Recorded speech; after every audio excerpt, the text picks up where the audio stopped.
시험을 참는 자는 복이 있나니 이는 시련을 견디어낸 자가 주께서 자기를 사랑하는 자들에게 약속하신 생명의 면류관을 얻을 것이기 때문이라. 사람이 시험을 받을 때에 내가 하나님께 시험을 받는다 하지 말지니 하나님은 악에게 시험을 받지도 아니하시고 친히 아무도 시험하지 아니하시느니라. 오직 각 사람이 시험을 받는 것은 자기 욕심에 끌려 미혹됨이니 욕심이 잉태한즉 죄를 낳고 죄가 장성한즉 사망을 낳느니라. 아멘. 네, 우리 사람이라고 하는 것은 하나님이 지으신 모든 피조물 중에 가장 복되고 영광스러운 피조물입니다. 우리 창세기 1장에 기록이 되어 있는데요. 어떤 피조물과도 비교를 할 수가 없어요. 사람은 하나님의 모습을 따라서 지음을 받았어요. 그래서 우리 여러분, 거울을 보는 내 모습은 하나님의 모습을 우리가 보는 것입니다. 그래서 사람들은 누가 잘생겼느니 못생겼느니 이런 걸 자꾸 따지는데 모든 사람들이 지극히 영화롭고 존귀한 형상을 가지고 있는 것입니다. 할렐루야. 그래서 하나님께서는 자기의 형상을 따라 우리를 만드시고 애초부터 우리를 사랑하시고 너무도 소중한 존재로 여겨주고 계십니다. 그래서 성경은 하나님께서 우리를 사랑하시되 독생자를 우리에게 주시고 또 성령도 우리에게 주시고 하나님의 큰 이름도 우리에게 주셔서 우리를 사랑하시는 이야기, 그냥 사랑이라는 것이 어떤 감성적인 수준의 이야기가 아니에요. 하나님이 그런 감정을 가지셨다 그런 이야기가 아니라 구체적으로 모든 것에 하나님이 관여해 주시고 은혜를 베풀어 주시는 이야기가 이 성경 가득 기록되어 있습니다.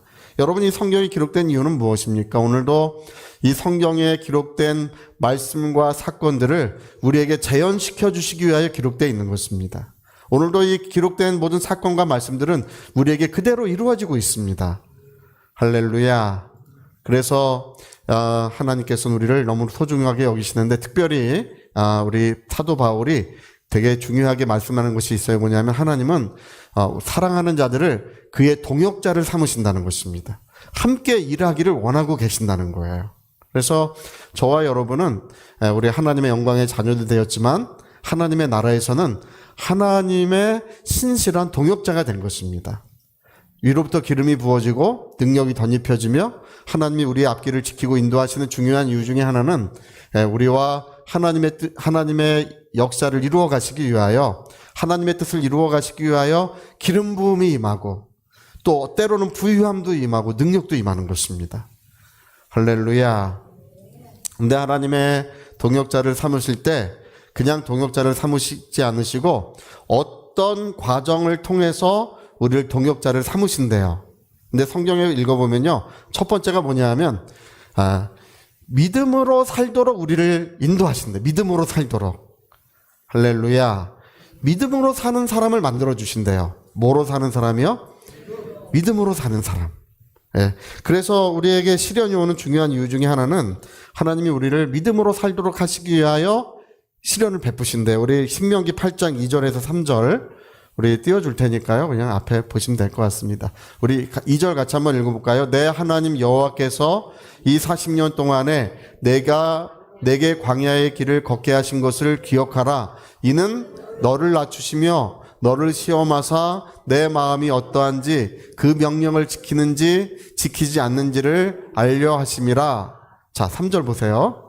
너를 낮추시며 너를 줄이게 하시며 또 너로 알지 못하던 내 조상들도 알지 못하던 만나를 내게 먹이신 것은 뭐를 위해서요? 사람이 떡으로만 사는 것이 아니요 여호와의 입으로 나오는 모든 말씀으로 사는 줄을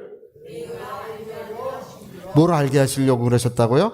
하나님의 입으로 하신 모든 말씀으로 사람이 살 수 있다는 것을 알게 하시려고 광야로 인도하셨대요. 그걸 알게 하시려고 너를 줄이게 만들으셨대요. 줄여가지고 먹을 것이 없어요. 굶주려서 애타할 때 여러분, 굶주린 곳에도 하나님의 말씀이 있으면 된다는 것입니다. 목이 말라요. 마실 물이 여러 200만 명이 되는 사람이 광야에서 어디서 물을 얻겠습니까? 근데 하나님의 말씀이 있으면 된대요. 입을 것이 없고 어떤 조건이 구비되지 않았어도 무엇만 있으면 살 수 있다고 사람은 하나님이 입으로 하신 말씀만 있으면 살 수 있대요. 그 모든 조건이 없다 할지라도, 열악하고 그 모든 삶이 무너져 있다 할지라도 하나님의 말씀만 있으면 사는 것을 가르쳐 주시기 위하여 하나님은 우리를 때때로 그 지경으로 인도하신다는 것입니다. 여러분, 오늘 어려움이 있을 때 사람의 힘과 능력을 의지하지 마시고요, 하나님의 입으로 하신 말씀을 의지하세요. 하나님 우리를 찾아오시는 것은 10,000,000명의 사람, 10,000,000명의 사람을 넘어서 우리를 찾아오시는 것은 그 약속을 가진 사람을 찾아오시는 거예요. 하나님의 약속을 가진 사람에게 자신을 보이시고 자기의 영광과 능력을 오늘도 나타내주고 계시는 것입니다. 옛날에 저 아는 목사님 한 분이 저 지방 교회로 부임을 가셨는데, 가셨을 때 교인이 한 100분 정도 있으셨대요. 갔는데 와서 보니까 도시에서 온 도시파가 있고 시골에서 온 시골파가 있더래요. 도시파, 시골파가 둘로 나눠져서 도시파 대장이 계시고 시골파 대장이 계시더라는 거예요. 그래서 열심히 다투고 있더래요. 그래서 이 목사님이 이제 젊은 때라 중재를 하려고, 여러분 싸울 때 중재 안 하는 게 좋아요. 자, 중재하지 말자. 시작. 중재하면 그 사람 편이라 그래요. 그 사람 편에서 얘기한다 그래. 그게 아니래도 그렇게 생각이 드는 거예요. 열심히 중재를 했더니 기도하는 게 제일 좋은데, 그래서 목사님은 도시파다, 목사님은 시골파다. 그래서 제일 먼저 누가 떠났냐면 이제 도시파가 먼저 갔대요. 도시 사람들이 빠른 거예요. 그 다음에 이제 그러면 시골파는 계속 남아 있어야 되는데, 시골파도 우리 목사님 도시파니까 우리도 가자. 그래서 다 가고 2가정밖에 안 남았대요. 아니, 그 아들 2 데리고, 처자식 아들 2 데리고 부임해 왔는데 2가정 남았으니 어떻게 교회가 유지가 되겠습니까? 도저히 목회를 하다가 힘들어가지고 이제 그 스승 목사님이 큰 교회를 담임하고 계시니까 그래서 찾아간 거예요. 목사님 거 갔더니 2파가 나눠서 싸워서 다 가고 없습니다. 그래서 이제 다시 여기 부목사로 올 수 있게 해주십시오. 이렇게 이제 얘기를 하는데, 그 목사님이 잠깐 이렇게 기도를 하시더니, 아무개 목사, 거기서 뼈를 묻게. 할렐루야. 아니, 기대하기는, 그래, 고생 많구나. 참, 그렇게 힘들었어. 빨리 와. 고생하지 말고 빨리 와서 같이 일하자고 그럴 줄 알았는데, 아무개 목사, 거기서 뼈를 묻게. 돌아오는 길에 얼마나 서러운지, 그리고 도저히 이제 앞날이 없는 거예요. 앞이 캄캄하고, 처자식 데리고 이제 어떻게 살아갑니까? 그래서 돌아오는 길에 다신 오나 봐라. 이렇게 했는데, 제가 나중에 보니까 계속 다니셨어요. 오나 봐라고 했는데, 이분이 이제 그때부터 뭘 했냐면, 새벽 3시에 나가서 예배당에 가서 기도를 시작하셨어요. 마음은 섰고 아픕니다. 앞에는 길이 없습니다. 근데 뭐만 있으면 살 수 있다고요? 하나님의 입으로 하신 모든 말씀으로 살게 하셨느니라. 하나님의 말씀만 있으면 살 수 있다는 거예요. 여러분, 하나님의 입으로 하신 말씀은 능치 못함이 없습니다. 오늘도 살아 역사하고 있습니다. 생명이 있는 말씀이십니다. 사람의 말과는 달라요. 하나님의 말씀은 모든 것을 가능하게 하는 능력과 권세를 가지고 있는 것입니다. 그래가지고 이제 기도를 시작하는데, 사람은 하나도 늘지 않는데, 와서 병든 사람 고침받고 와서 헌금해주고 하면 전기세 되고, 누가 또 은혜 받고 와서 헌금해주면 또 쌀값이 되고, 그렇게 3년을 사셨대요. 할렐루야. 그 3년의 세월을 어떻게 살았는지 모르겠대요. 2가정, 3가정밖에 없었대요. 근데 하나님께서 말씀으로 사는 법을 배우게 하셨다는 것입니다. 그리고 이제 나중에는 교회가 성장하고 부흥해서 많은 나라에 복음을 전하고 하나님의 역사를 이루셨습니다. 뭐를 배우게 하셨다고요? 말씀으로 사는 법. 그걸 바꿔 말하면 믿음으로 사는 법을 배우게 하시는 거예요. 여러분, 앞이 보이지 않습니다. 도저히 갈 길이 없을 것 같습니다. 하나님, 왜 나를 이런 곳에 던지셨습니까? 이렇게 물어보면 하나님께서는 때때로 우리에게 말씀하시기를 믿음에 굳게 서라. 저도 제가 어려울 때 하나님 앞에 하나님 도저히 이거 감당할 수 없을 것 같습니다. 이렇게 하면 감당할 수 있다. 꼭 그러셔. 너는 감당할 수 있다. 할렐루야. 무엇에 굳게 서라고요? 믿음에 굳게 서라. 주님은 그렇게 말씀하시기보단 이렇게 말씀하셔요. 내 믿음이 어디에 있느냐. 믿음의 실종 사건. 할렐루야. 우리가 어려운 일을 만나고 힘겨운 일을 만나면 뭐가 먼저 실종된다고요? 뭐가 먼저 빠르게 도망갑니까? 믿음이 도망가고 없는 것 같아요. 근데 주님은 그걸 되찾아 주세요. 내 믿음이 어디에 있느냐. 네 믿음을 되찾으라는 것입니다. 그리고 믿음에 굳게 서라는 것입니다. 하나님의 말씀이 있으면 모든 것이 가능해지고 모든 것을 능히 이룰 수 있다는 것입니다. 여러분, 하나님의 진실한 동역자가 되기 위해서는 하나님을 신뢰하고 온전히 의지하는 믿음이 있어야 되는 것입니다. 믿음이 있으면 되는 거예요. 광야에 홀로 서 있어도 저는 때때로 제가 이 단기 필마를 좋아해요. 혼자 깃발 들고 뛰어나가는 거 있잖아요. 그래서 여담이지만 이제 중국이 우리를 서럽게 하면 혼자 베이징에 쳐들어가고 싶어. 할렐루야. 하여튼 광야에 혼자 있다 할지라도 하나님의 말씀을 가진 사람은 하나님이 함께 하시는 것입니다. 그곳에 하나님의 영광이 나타나고 밝은 영광이 나타나고 있는 것입니다. 그래서 모든 것을 평안하게 만들고 또 광야라 할지라도 살림을 만들게 하시는 하나님의 은혜가 거기 이루어지게 되어 있습니다. 우리가 여러분 큰 교회들을, 대형 교회들을 비난해서는 안 됩니다. 그 목사님들은 다른 분들이 뭐 세상의 즐거움을 누릴 때 기도실에서 기도하고 하나님을 뜨겁게 사랑하고 섬겼기 때문에 그런 역사가 이루어져 있는 거예요. 그리고 무엇보다 하나님을 신뢰하고 의지했기 때문에 그런 역사들이 다 이루어져 있는 것입니다. 여러분, 우리 한 분 한 분이 믿음 위에 서시기를. 오늘 제가 예수님 대신에 말씀해 드릴게요. 내 믿음이 어디에 있느냐? 할렐루야! 내 믿음이 어디에 있느냐? 우리가 믿음 가운데 서면 주님은 다시금 은혜의 담비를 내리시고 자신의 인격을 나타내시고 자신의 모습을 보여주시는 것입니다. 우리가 이 두 번째는 뭐냐 하면, 이 두 번째 중요한 것은 이 고난을 통해서 우리 동역자를 만드시기 위해서는 성숙한 과정이 필요해요. 성숙의 과정들. 여러분 성경에 보면 온전하다 이런 말이 많이 나오죠. 완전하라, 온전하라 이런 말이 나오는데 사람은요, 누구도 온전할 수가 없어요. 하루도 죄 짓지 않고 살 수 있는 사람은 없습니다. 아무리 성령 충만하고 아무리 능력 충만하고 아무리 하나님을 가까이 하는 사람이라도 그 하루를 온전히 살 수가 없어요. 그러나 성경에 온전하라, 완전하라고 하는 이 말씀은 성숙하라고 하는 말씀이에요. 할렐루야. 그래서 마음이 돌처럼 단단해지는, 정말 어떤 일이 있어도 변함이 없는 사람이 되는 것입니다. 여러분, 하나님의 일을 하는데 가장 좋지 않은 것은 변덕이 심한 거예요. 변덕이 심한 것이 가장 좋지 않아요. 제가 여지까지 주의 일을 하는 분들을 가만히 보면은 곰바위처럼 변함이 없는 사람을 하나님이 쓰시는 걸 저는 그걸 보게 됩니다. 모처럼 변함이 없어야 된다고요? 곰바위. 옛날 우리 뒤뜰에 우리 동네에 곰바위 같은 거 하나씩 있었잖아요. 옛날 할아버지도 놀고 아버지도 놀고 자기도 어릴 때 뛰놀던 그 곰바위처럼 아무 변함이 없는 사람을 하나님은 그를 쓰시는 것입니다. 그래서 악인은 바람에 나는 겨와 같지만 의인의 요동함을 하나님은 허락하지 아니하신다는 것입니다. 그리고 하나님은 심지가 굳은 자를 사랑하신다고 했어요.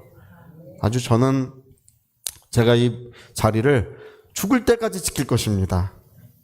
할렐루야. 그래서 아마 여러분 중에 어떤 분들이 나중에 목사님 좀 누구한테 좀 물려주세요. 목사님 목소리도 잘 안 나오시잖아요. 여러분, 할렐루야. 전 이럴 때까지 할 거예요. 할렐루야. 아주 변함없이 하려고 그래야 돼요. 변함없이 자기 자리를 지키려고 해야 됩니다. 그래야 하나님이 그를 사랑하시고 하나님이 그를 인도하시게 되는 것입니다. 우리 박영호 장로님, 제가 전도했지만 우리 박영호 장로님 전도할 때 쉽지 않았어요. 우리 장로님은 성공한 사업가였어요. 옛날에 건설회사도 크게 하고 신문사도 하고 뭐 사우나도 갖고 있고 빌딩도 여러 개 갖고 있었어요. 전도가 잘 되겠습니까? 잘 안 되겠잖아요. 예, 아주 싸우다시피 어떨 땐 전도도 하고, 우리 장로님 어릴 때 한경진 목사님 신무하시던 그 충영교회인가요? 영락교회를 다니셨었어요. 그래서 마음은 열어져 있는데, 네, 전도를 열심히 했었어요. 근데 어느 날 이제 그래도 이제 거부하다가 어느 날 전화가 왔어요. 12월 24일이었던 것 같아요. 옛날 일이에요. 전화가 와가지고, 예, 하나님을 믿게 됐대요. 그래서 왜 그러냐니까 문득 이렇게 창문 너머로 그 십자가를 보는데 하나님은 살아계시고, 그리고 선악관의 일과는 상관없는 분이라는 걸 알게 됐대. 그리고 부처는 천지를 만들었다고 한 적이 없는데 하나님은 천지를 만드셨대요. 할렐루야. 그래서 이제 하나님께로 돌아왔구나, 이렇게 돌아오셨구나 했는데, 뭐라 그러냐면, 근데 예수님은 안 믿는데. 예수님은 사람 아니에요. 또 그래가지고 또 이제 이 두 번째 전도를 또 하는 거예요. 그리고 이제 어느 날이 지나서는 이제 형제들이 많은데, 형제들이 제사를 지낼 때 다 엎드려 절을 하지만 이제 홀로 서서 이제 하나님 앞에 기도를 하고, 그 마당에 옛날에 있던 그 뭐 동네에서 구슬했던 뭐 큰 나무가 있는데 그것도 다 잘라버리고 하면서 하나님께로 이제 계속 돌아오는 거예요. 지금은 이제 남은 여생을 하나님 위해서 살겠노라고. 할렐루야. 그래서 저번 우리 장로님 내경색이 있는데도 교회를 오셨어요. 할렐루야. 내경색이 있는데 교회 오시는 분은 거의 없어요. 예. 그래서 저번에 운전하고 올 때 의식도 잃고 아주 뭐 심각한 문제가 있었습니다. 그리고 저번에 예배드릴 땐 저 뒤에서 예배드리면서 저 뒤에, 여기 앞에서 예배드리기 어려우니까 뒤에서 예배드렸는데 잠깐 의식을 잃었었어요. 그러면서도 계속 교회를 오시는 거예요. 예. 남은 인생을 누구를 위해서? 하나님을 위해서, 주님을 위해서 남은 인생을 살겠노라. 여기까지 오기가 쉬운 일이 아니었지만, 예, 저희 어머님도 많이 기도해 주시고 하나님의 인도하심과 은혜가 있는 것입니다. 그래서 우리 교회 장로님이 되셨어요. 할렐루야. 예, 여러분, 우리가 무엇을 하든지 간에 변함이 없어야 됩니다. 예, 바람이 불고 모진 일이 있고 힘겨운 일이 있어도 아무 변함이 없는 사람이 정말 그 사람이 진실한 사람이에요. 예, 그리고 하나님께서 그 사람을 인치실 때는 하나님의 신실한 동역자요 또 거룩한 동역자로 함께해서 하나님의 뜻을 이루게 하시는 것입니다. 여러분, 사람이 하는 일 같지만 사람이 하는 일이 아니라 하나님이 하시는 일이시고 하나님이 그 모든 것을 이루시는 것입니다. 예. 하나님께서 시온에서 영광을 받으시기까지 하나님으로 일하시게 하라고 했어요. 누구로 일하시게 하라고요? 하나님으로 일하시게 하라. 나의 말이 땅에 떨어지지 않고 나의 기도가 온전히 이루어지는 모든 역사가 이루어지는데, 그것은 우리가 신실한 하나님의 동역자가 될 때 하나님은 우리와 함께 하시고 그 모든 것을 은혜로 이끌어 주시게 되는 것입니다. 저는 제가 교회에서 여러 모양으로 봉사하시는 분들을 볼 때 참 너무나 감사해요. 이렇게 뭐 여러 모양의 봉사를 하십니다. 특히 이제 우리 권사님들은 뭐 1인 한 분당 10가지씩 일을 하고 계셔요. 할렐루야. 예. 여러분, 이제 연세가 드시고 모든 시험의 과정과 어려움의 과정을 거친 분들은요, 교회에서는 큰 기둥들이십니다. 그래서 새벽 예배도 그래서 새벽 예배가 유지되고 있어요. 예. 그래서 수요 예배도 드려주고 있습니다. 예. 그리고 교회를 위해서 기도해 주시는 이 눈물들과 또 그런 헌신들이 교회를 이렇게 아름답게 만들어 드리고 주시고 있는 것입니다. 예, 그래서 여러분, 교회 올 때 저 꽃들도 심겨져 있고, 그리고 또 예배당도 반짝반짝하지 않습니까? 예, 그냥 자연히 이렇게 깨끗해지는 것이 아니라, 우리 권사님들이 오셔서 다 이렇게 닦아주시고, 기도하시면서 우리 사랑하는 교우들을 축복해 주시면서 다 청소해 주셨기 때문에 우리가 이렇게 아름다운 예배를 드리고 있는 것입니다. 예, 우리 모든 식당에서도 봉사해 주시고, 또 차량으로도 봉사해 주시고 여러 모양으로 교회에서는 이렇게 봉사의 손길들이 필요한데, 그 모든 분들에게 하나님의 충만한 은혜가 있기를 예수님으로 축복합니다. 그것이 바로 하나님의 거룩한 동역을 이루고 있는 거예요. 하나님의 신실한 동역자로 인정받고 있는 것입니다. 내가 하는 것 같지만 사실은 내가 아니요, 하나님께서 그 모든 일을 은혜로 하고 계시는 거예요. 그래서 여러분, 우리가 무엇을 하든지 간에 내가 나를 누구라고 하는지가 참 중요해요. 나를 누구라고 하는지. 여러분, 자기를 누구라고 합니까? 나는 하나님의 자녀요. 할렐루야. 목사님이 그렇게 얘기했더라. 여러분, 제발 그러지 마시고 하나님이 나에게 말씀하시는 거예요. 할렐루야. 그리고 자기가 자기에게 그렇게 얘기를 해야 돼요. 여러분, 참 신기한 건 사람은 자기가 자기에게 얘기할 때 굉장한 효과를 발휘해요. 힘이 없어도 자기가 자기에게 힘을 내자. 다른 사람이 100마디 하는 것보다 내가 나에게 한마디 얘기하는 게 더 큰 힘이 나요. 여러분, 나를 말할 때, 나를 규정할 때 뭐라고 규정하면 좋냐 하면 나는 하나님의 신실한 동역자다. 자, 나는 하나님의 신실한 동역자다. 우리 한번 해볼까요? 시작. 나는 하나님의 신실한 동역자다. 우리 이렇게 주장하시고, 여러분, 믿음으로 사는 법을 배우시고 좀 더 성숙한 깊이가 있는 신앙생활을 하시기를 좀 부탁드리겠습니다. 조금 어려움이 있으면 뭐 이렇게 변하고 저렇게 변하고 뭐 이러지 마시고, 목사님 왜 그렇습니까? 또 그분 또 이렇게 합니다. 제가요, 목회를 하면서 알게 된 게 있어요. 자꾸 변하는 분들은 기도를 더 많이 받아요. 할렐루야. 그 집사님, 주님 붙들어 주시라고 이렇게 또 기도하게 되는데, 여러분, 그렇게 기도 너무 많이 받는 것보다 하나님의 인정받는 것이 더 좋습니다. 사람들이 옳다 인정하는 것보다 주께서 옳다고 인정하시는 자에게 하나님의 영광의 복이 이루어진다고 성경 기록하고 있습니다. 여러분, 하나님의 신실한 동역자로 세움을 입으시기를 예수님으로 축복합니다. 자, 우리 같이 한번 기도하시겠습니다. 우리 한번 기도하실 때, 우리는 믿음으로 사는 법을 배워갑니다. 우리가 이 세상을 살아가는 날 동안에 우리가 세상을 떠나는 그 시간부터는 더 이상 믿음이 필요치 않을 것입니다. 믿음이 그치게 됩니다. 더 이상 믿는 일을 하지 않습니다. 이제는 주님과 함께 영원한 영광을 누리게 될 것입니다. 그러나 우리가 이 땅에 있는 동안에는 우리가 매일같이 우리가 앞에 길이 없는 것 같고, 때로는 너무 힘겨운 것 같은 그럴 때에 하나님 우리에게 믿음을 요구하십니다. 아무개야, 믿음에 서라. 믿음을 굳게 하라. 내가 너와 함께 하여 줄 것이라고. 하나님은 그렇게 우리를 붙들어 주고 계십니다. 우리 위하여 통성으로 기도하시겠습니다.